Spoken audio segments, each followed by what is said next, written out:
Hey everyone, welcome back to my channel. Aarti Anjali Awasthi के serial के आज रात के एपिसोड में आप सबको देखने को मिलने वाला है कि अंजलि करने वाली है बहुत बड़ा धमाका कोर्ट में।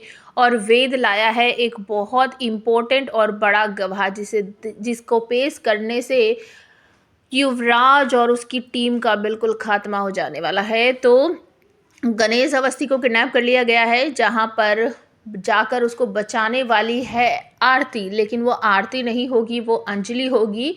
और एक इम्पॉर्टेंट गवाह जो लेकर आया है वेद, वो प्रकाश, जो एक शुरुआत में गुंडा आया था जिसने अपनी वाइफ का मर्डर वगैरह कुछ कर दिया था, और उसकी जो गर्लफ्रेंड थी वो उसको लेकर आने वाला है, जिसके पास बहुत सारे सबूत हैं। क्योंकि वो प्रकाश के साथ रह तो रही है, लेकिन प्रकाश की जैसी नियत है वो बिल्कुल वैसा ही है। मतलब उसने अपनी पत्नी को मारा अपनी गर्लफ्रेंड के लिए। अब अपनी गर्लफ्रेंड को रास्ते से हटाने के लिए उसने बहुत सारे उल्टे सीधे काम किए हैं, बहुत सारी लड़कियों का चालान किया है, और वो सारे सबूत जो हैं वो उसके तो अंजलि उसे कह देती है कि ठीक है, लेकिन तुम अभी वापस वहीं जाओ। और पंकज पुरोहित कहते हैं कि तुम सरकारी गवाह बन सकती हो और हम तुम्हें प्रोटेक्शन देंगे, लेकिन वो मना कर देती है कि नहीं नहीं, मुझे कोई प्रोटेक्शन वगैरह नहीं चाहिए।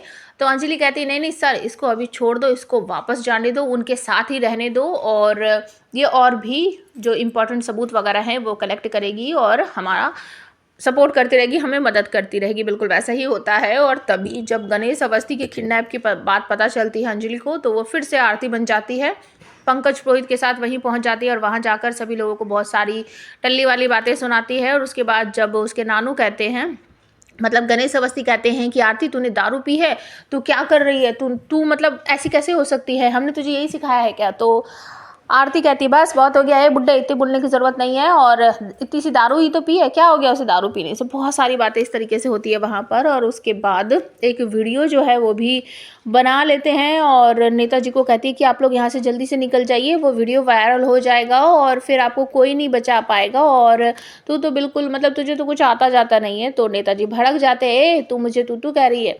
तो आरती कहती है कि अभी दारू में थोड़ी सी तू आ तो हो जाती है, अब सर छोड़िए ना, आप जाइए ना यहाँ से, इस तरीके से वो बोलती है। और गणेश अवस्थी को कहती है कि मैं अपने साथ लेकर जाती हूँ और मैं इसको ऐसी जगह छुपा दूंगी कोई नहीं ढूंढ पाएगा। तो सभी लोगों को उस समय लगता है कि हाँ हाँ ये ठीक बोल रही है, इसी के साथ भेज देते हैं। और गणेश अवस्थी को अपनी गाड़ी में लेकर निकल लेती है, और जैसे ही गाड़ी चलती है तो उसकी आंखों से आंसू टपकने लगते हैं। और गणेश कहते हैं आरती ये क्या हो रहा है तुझे, तेरी आंखों में आंसू क्यों आ गए हैं और तू रो क्यों रही है, तूने क्या हालत बना रखी है? तो वो कहती है पापा मैं आरती नहीं हूँ, मैं अंजलि हूँ, और जो आगे गाड़ी चला रहे हैं ड्राइवर जो है वो पंकज पुरोहित हैं। और ये सब देखकर गणेश को कुछ समझ नहीं आता, और उसके बाद वो कहते हैं ये सब क्या हो रहा है, मुझे तो कुछ समझ ही नहीं आ रहा है। तो वो बताती है कि ये सब एक छोटी सी प्लानिंग है आपको बचाने के लिए।